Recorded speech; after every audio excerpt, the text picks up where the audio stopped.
What's up, everybody? Welcome to another episode of Huddle Up with John, talking Steelers football. I'm your host, John, and we keep it raw and real when we talk Steelers football. Hey, y'all, we are getting ready for preseason game number 2. We just finished preseason game number 1 last week. The Steelers beat the Green Bay Packers 28-9. And there's some good things that we want to talk about. I'm not going to do a recap of the whole game like we would do during the regular season, but there are some things I want to highlight that we saw during this game that I think are good things that the Steelers can build on going into game 2 as we make our way to the first game of the year. And let's just start right at the top. It was Mike McCarthy's first game as a Pittsburgh Steelers head coach. It's been 19 years since we had another coach, and it was refreshing, I would say, to see how they played this game, the operation of the game, even with challenges. He made mention of the fact after the game that his chief of staff has some medical issues that he had to attend to before the game, which caused a little bit of disruption in how they went about preparing for the game and also going through the game.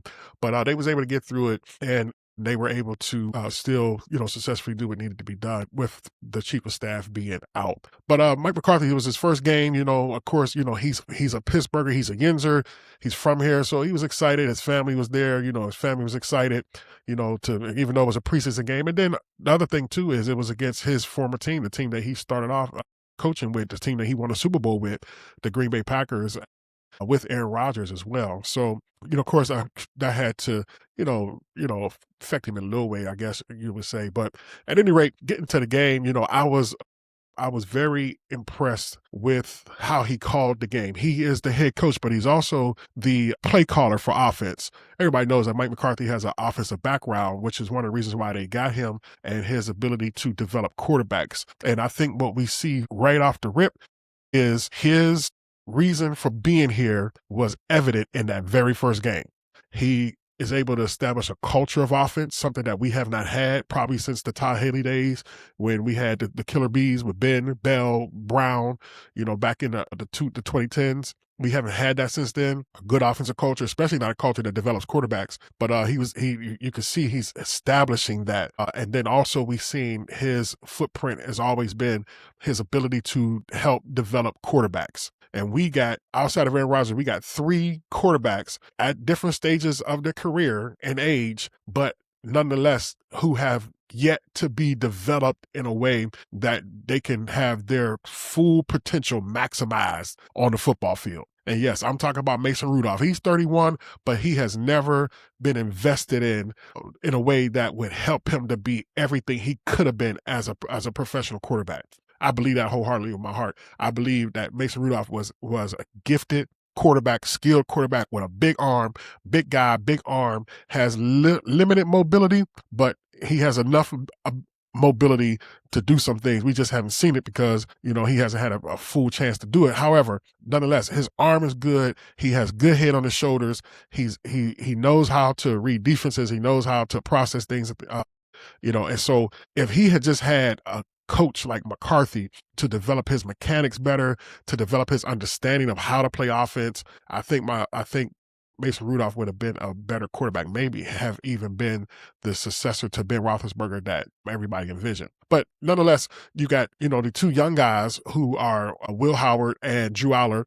Will Howard is a second-year quarterback. He was drafted last year in the 6th round by the Pittsburgh Steelers. He got hurt in the preseason, not even in the preseason, got hurt in training camp. He hurt his finger, and that pretty much ended the rest of his year. And then he came back this year in his second year under McCarthy. And then the Steelers drafted Drew Aller, quarterback from Penn State, in the 3rd round this year. And as I said to you before, one of the reasons why I'm high on him and the Steelers are high on him is because before he got injured in his senior year or his last year of college this past year, he was on his way to being a 1st-round draft pick in a system that really did not help him become a better quarterback, in a system that did not have a lot of offensive weapons. Only one weapon that he's had over the last 3 years has actually gone the 1st round, and that was tight end Tyler Warren, who went to the Colts. Everybody else has either been drafted beyond the 5th round or not drafted at all. So he really didn't have any offensive weapons when he was at Penn State, but yet he produced in a way that could have made him a 1st-round pick.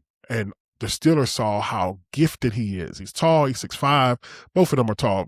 He's tall, 6'5". Will Howard, 6'4". Mason Rudolph is 6'5". But Drew Aller's, tall guy, big arm, can make any throw on the field. He can make any throw on the field.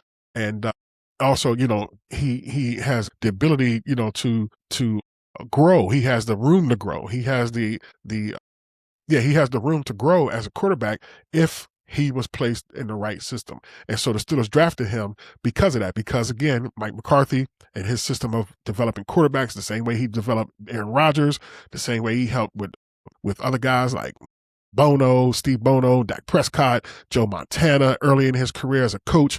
These are guys that he has on his resume that he has helped develop as quarterback. And so we see right off the bat that the reasons why McCarthy was brought here, two of the most important reasons why he was brought here, are already at play.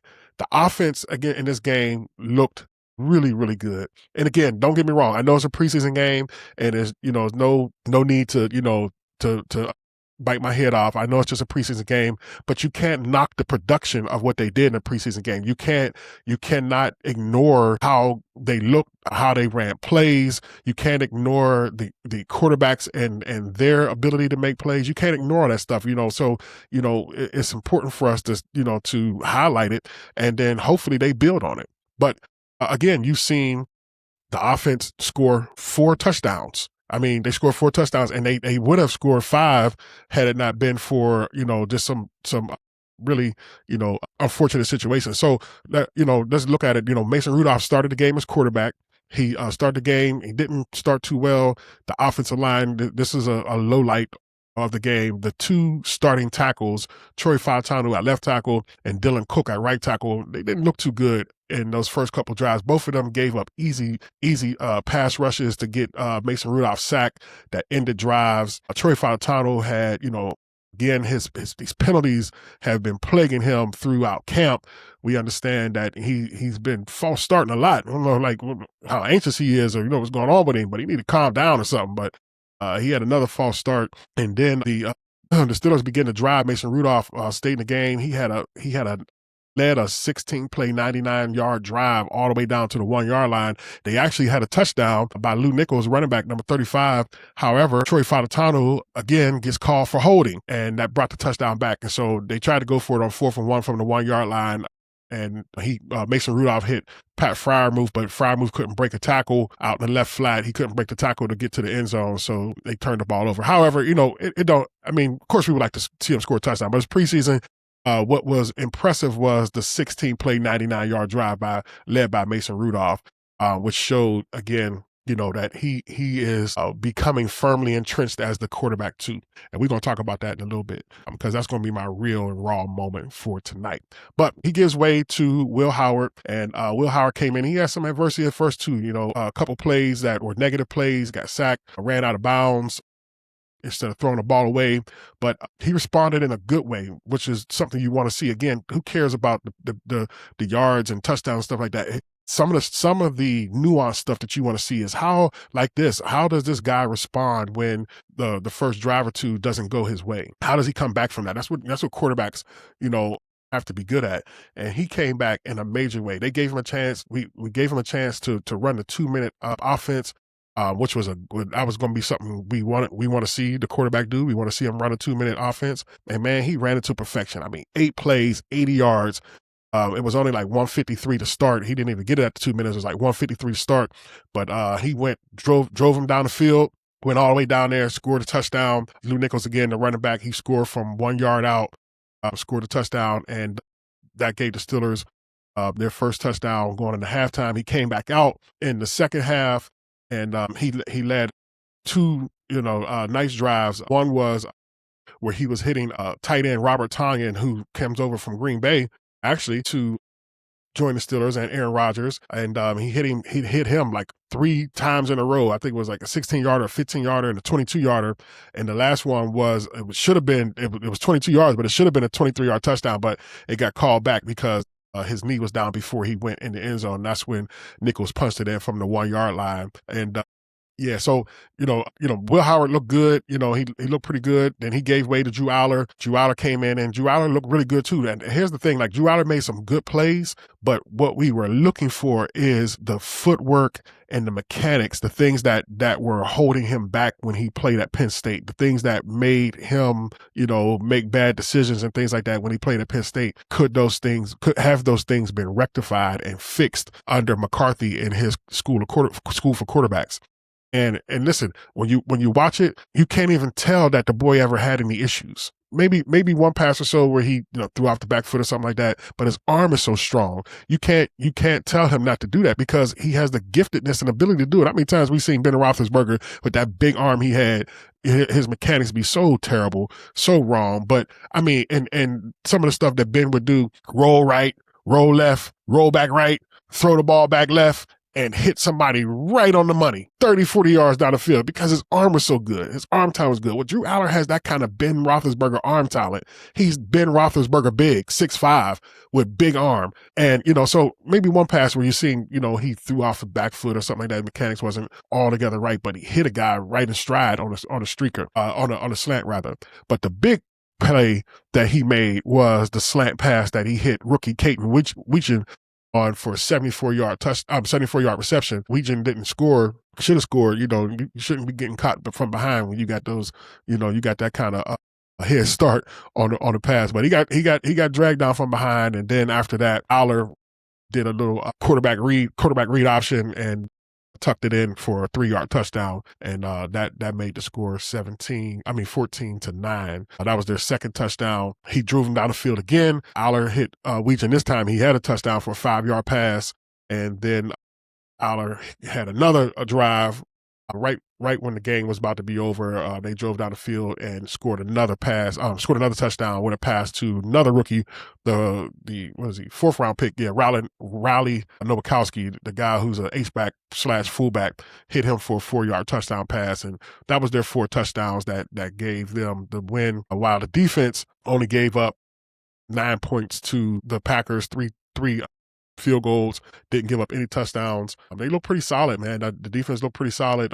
Outside that first drive by Jordan Love that kind of stalled a little bit, the defense, looked pretty good. So again, just some highlights I want to, highlight is definitely the quarterback play, and I'll talk about them in a little bit because again, that's my real and raw moment that we're going to deal with tonight.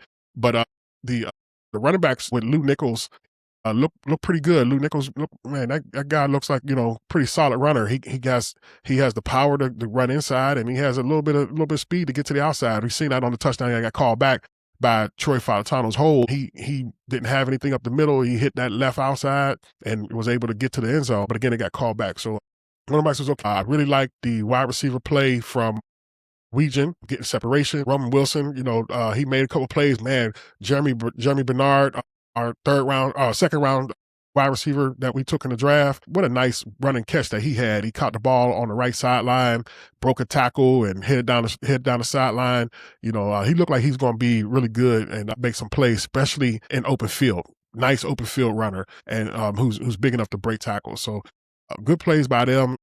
Tight end play, we didn't see much, but except for from Robert Tonyan, the guy they got from Green Bay, who's come over. He made a lot of plays on that drive that Will Howard took them down the field and scored right before halftime. And but the offensive line, I would say, hopefully those tackles can bounce back because they didn't look good. They didn't look good at all. Fautanu and Dylan Cook didn't look good at all.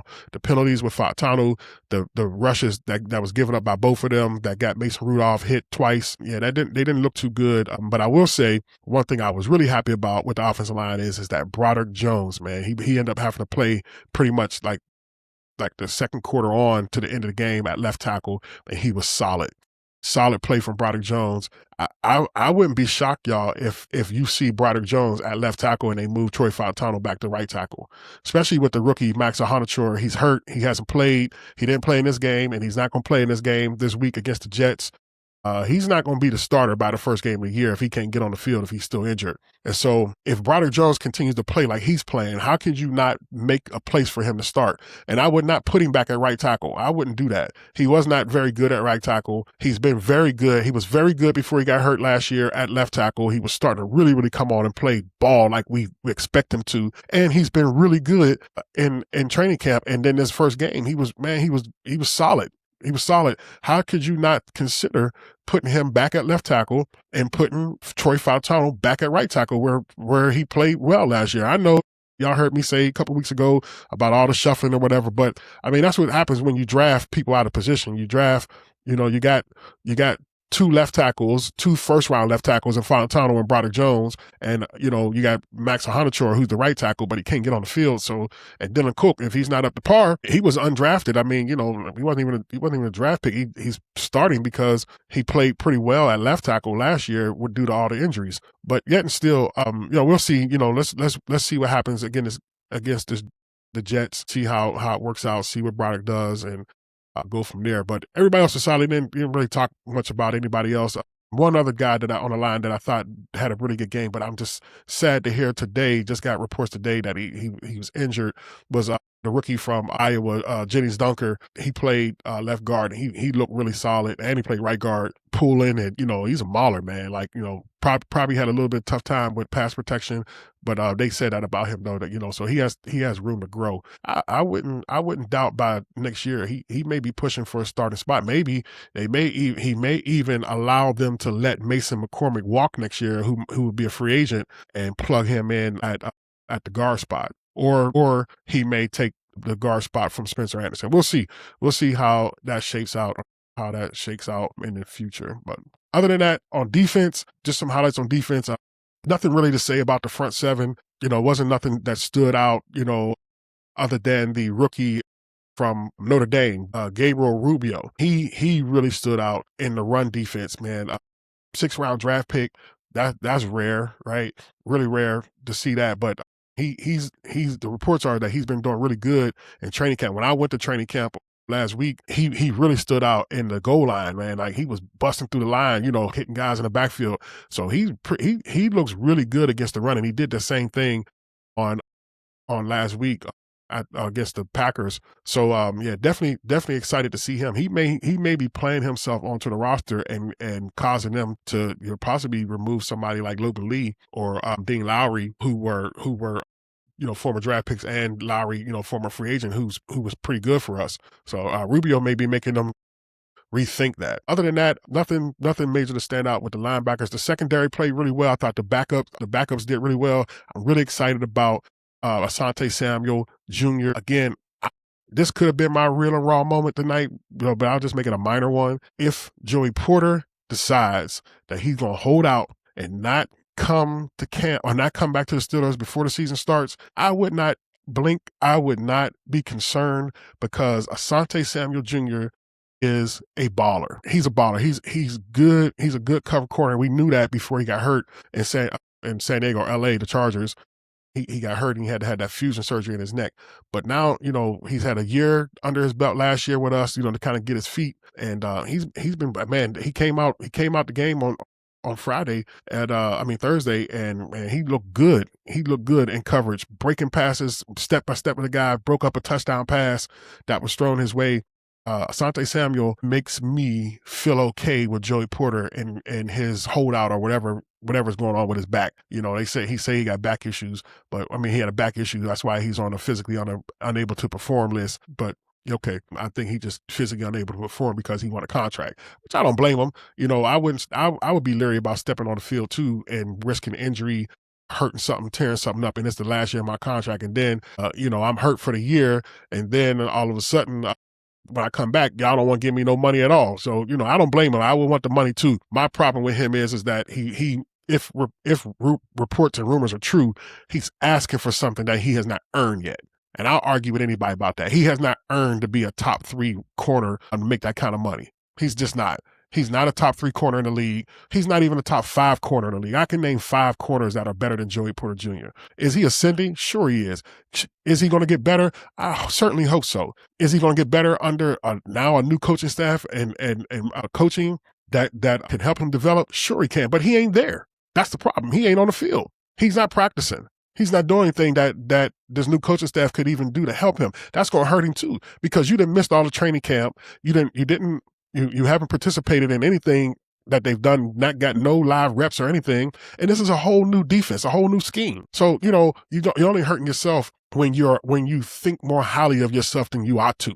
If I'm the Steelers, I would not break the bank for him. If I'm the Steelers, I would not cave in and give him what he thinks he's worth just because there's some stat out there that says that he hasn't given up a touchdown. Man, that stat is skewed. Y'all hear me? That stat is skewed. That stat is not what y'all think it is. He has not, it's not like passes have been thrown his way in the end zone and he just batting down all of them in the end zone. That makes him, a protector of the end zone. No, that is not what's happening. Yeah, some teams, refuse to throw his way, but then there's some teams who have not thrown passes to get touchdowns against the Steelers in these last couple of years. You know why? Because they were able to run the ball on them. The Steelers' run defense has been trash. So yeah, they're not throwing it to the end zone to get touchdowns. They're running the ball in the end zone to get touchdowns. So I'm sorry. I mean, I guess that's a cool stat if you want to throw that out there. I haven't given up a touchdown in 3 years. Okay. Yeah, but let's look deeper into that. Is it because you just been defending all the passes in the end zone and you've been, swatting them away or whatever? Or is it just because these teams have not been throwing the ball to the end zone? They've been running the ball in the end zone. Now we can look into that. I'll do a cut up on it if you want me to. Y'all let me know. If you want me to, I'll do a cut up on it and I'll post it on our page to show you at least last year. I don't know if I'm doing 3 years, but at least last year we could see, has Joey Porter been that good against the pass in the end zone? I'll do it. I'll do it for y'all. Y'all give me some time. I'll do it. Let me know let me know in the comments if that's what you want me to do. So at any rate, he ain't there. Asante Samuel Jr. is. Asante Samuel Jr. looks good. Him and Jamal Dean was the starting corners. Whoever this guy was, Slaughter, I think his name was number 19. They had in the slot because Echols is hurt, and of course Jalen Ramsey's not playing. This guy ain't gonna be on the team after the preseason is over. He immediately got beat, and then made a dumb penalty. Yeah, he ain't got long to be on the team. But at any rate, I will say, the other young rookie that they drafted, Dalen Everett out of Georgia, man, corner looked good. He looked really good, really sticky in coverage. Excited about him. Fast, big, can play that press man that they want to play with Porter and Dean and Samuel. Really excited about what he has to offer the team as well. So I think the secondary is in good hands. They got some good talent. They deep too. To have, if everybody's there, you got Dean, Porter, Jalen Ramsey. Behind them, you got Asante Samuel, Dalen Everett, and Brandon Echols. You got 6'5". If you knock off Everett and just being a rookie, not making him a starter, but you got 5 guys at the top of that depth chart, a corner that can, that are starters. They're deep at corner, so I like that. The only thing I'm worried about is safety. What they're going to do at safety. They signed Rashard Jenkins. He's 31 though, man. I don't know if he could play free safety still, and then, you got Brisker and Deshaun Elliott, but both of those guys are almost like the same. I know Brisker did play some deep safety, for the Bears. He had some big plays too. He made some splash plays.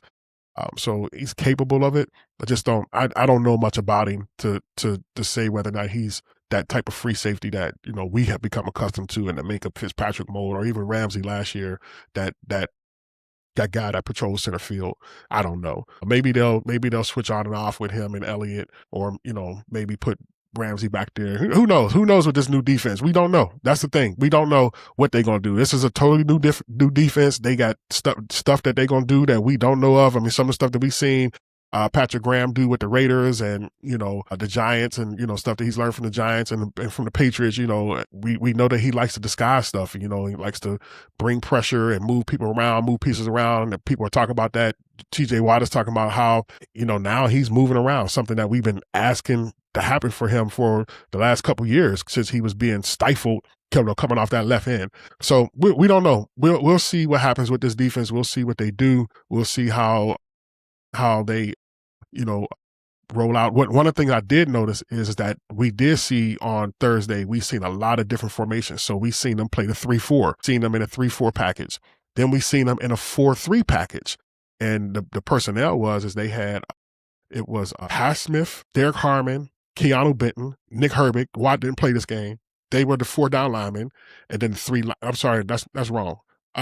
Jack Sawyer was the down lineman. So it was Highsmith, Harmon, Benton, Sawyer, and then the 3 linebackers on the field was Patrick Queen, Peyton Wilson, and Nick Herbig. So they were showing that 4-3 scheme a little bit on Thursday, seeing that package out there. And then, of course, they ran, nickel a lot because of the personnel that the Packers were showing, 11 personnel, 3 wide receivers, and dime, of course, we've seen some of that too, seeing them even in quarter. So, that's one thing. So we've seen those different formations. So we know we're going to get a lot of that. We don't know when. I guess it'll depend on the matchups per week. But we're going to see some diversity in the defense so that they cannot be predictable. Thank God. We cannot have a predictable defense no more. We cannot have people from 10 years ago saying the Steelers are still doing the same thing they did when I played 10 years ago and I'm retired. We can't have that. So hopefully again, we're going to see some diversity with this new scheme. All right. So yeah. And now let me get to my real and raw moment. Y'all ready? Let's jump into it. Listen to me, y'all. Fans all over this city want to see Mason Rudolph cut by the Steelers or traded by the Steelers, and the Steelers put quarterback 2 and 3 on the depth chart in the hands of Will Howard and Drew Aller. Y'all, it's not going to happen.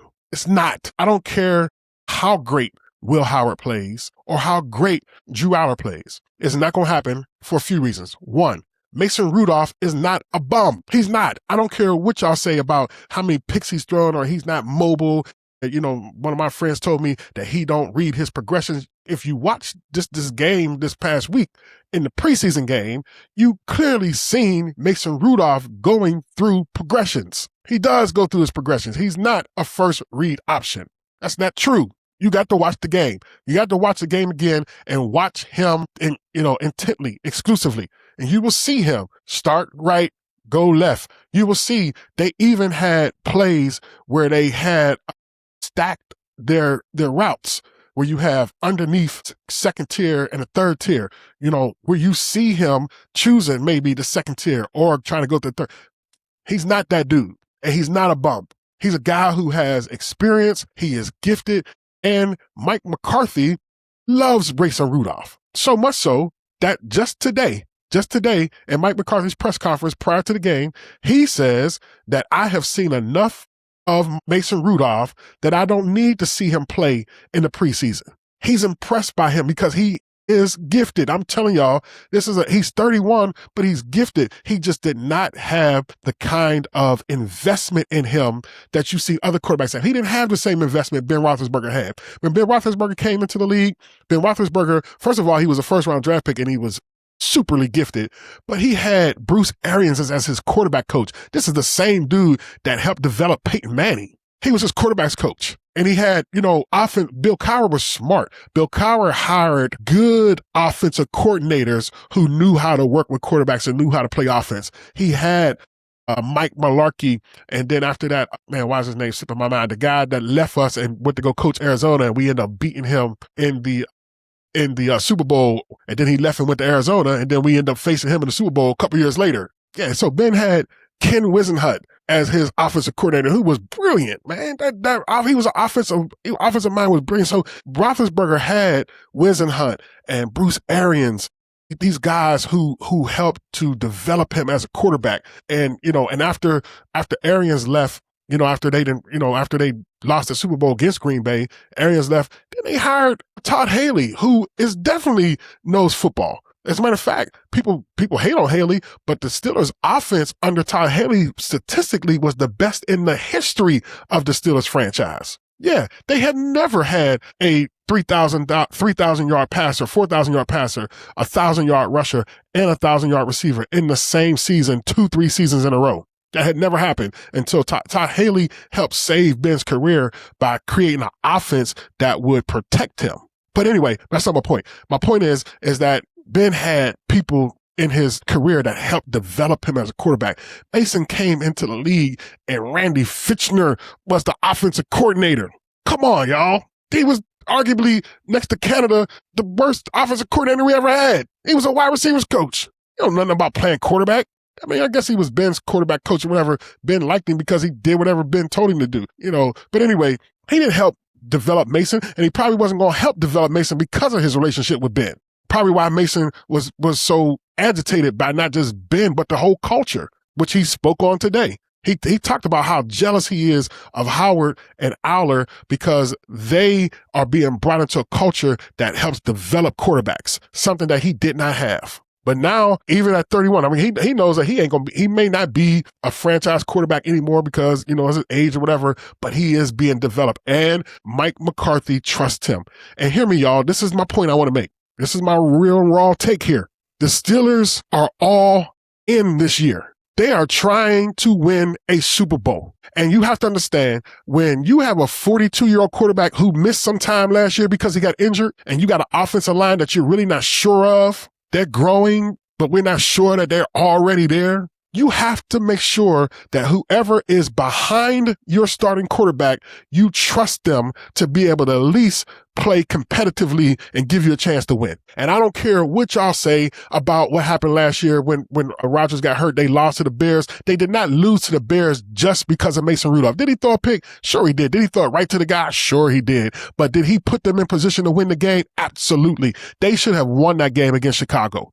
They should have won that game. He did something that we ain't never seen him do. That boy ran for 40 yards on a play. Should have been the play that set them up for a field goal so that they could kick a field goal to win the game. However, Troy Fautanu got called for a penalty and called the daggone play back. Got the play called back. But Mason Rudolph can win you games. And the Steelers are trying to win a Super Bowl, and they are not going to put the Steelers season in the hands of Will Howard or Drew Aller, who neither one of them has ever thrown a pass in the regular season. They're not going to do that. That is like telling Cam Hayward and possibly his last year and TJ Watt, man, the heck with y'all. And Jalen Ramsey, the heck with y'all. The season's over. We just gonna see what we got. They're not going to do that. Matter of fact, what I love about today is Mike McCarthy says this preseason is when we're going to see what we got. So on Friday, when they play the Jets, you will see Will Howard start the game and then Drew Aller come in after him. Them two are going to play on Friday.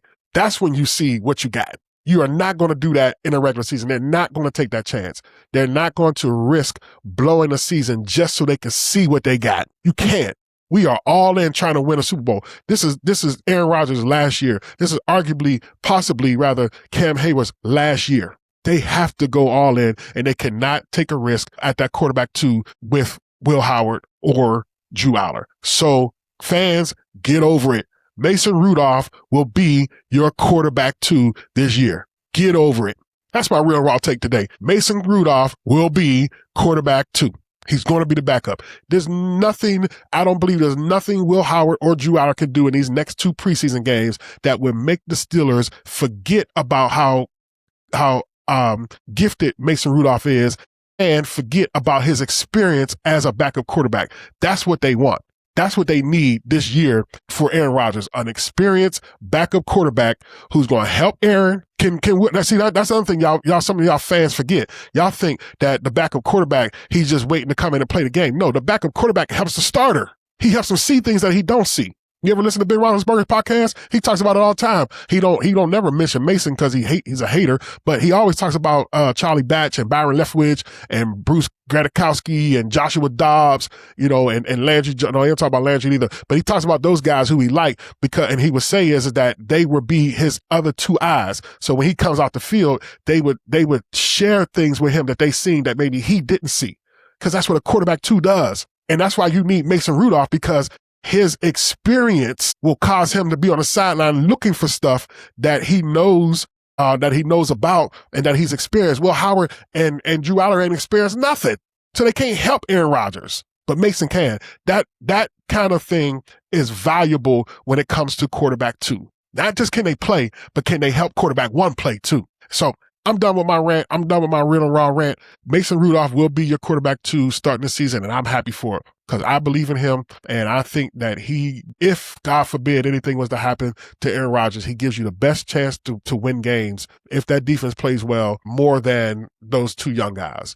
And don't get me wrong, y'all, I want to see those 2 young guys grow, develop, man. I want to see them be all they could be. I am pulling for Drew Aller to be the franchise quarterback because I just think he got it and he just needs the help. that Mike McCarthy has given him. And if that boy can continue to grow and develop his mechanics and his skills, he has the potential to be everything that we would want in a franchise quarterback. So I'm really pulling for Drew Aller. And hopefully Will Howard, he'll grow too. Maybe he could be a serviceable number 2 in the future. I don't foresee him being a starting quarterback for us, but maybe a serviceable number 2, but we'll see. All right, so listen, they get ready to play the Jets on Friday night. Game is on Friday at 7 p.m. at Acrisure Stadium. It's game 2.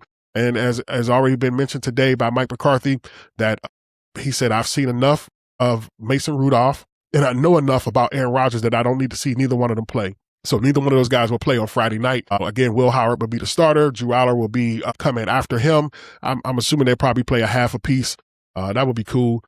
So we get a chance to see, a full half of them. Or maybe what they could do is they could, play Will, maybe, and then let Drew come in and play with, some of those guys that are, higher up on the depth chart. I don't know how they're going to divide that labor up. But it should be interesting to see. I'll be there. Make sure y'all check out my page on YouTube. Make sure you like and subscribe to YouTube, Huddle Up with John, Talking Steelers Football. Make sure you also like us on Facebook.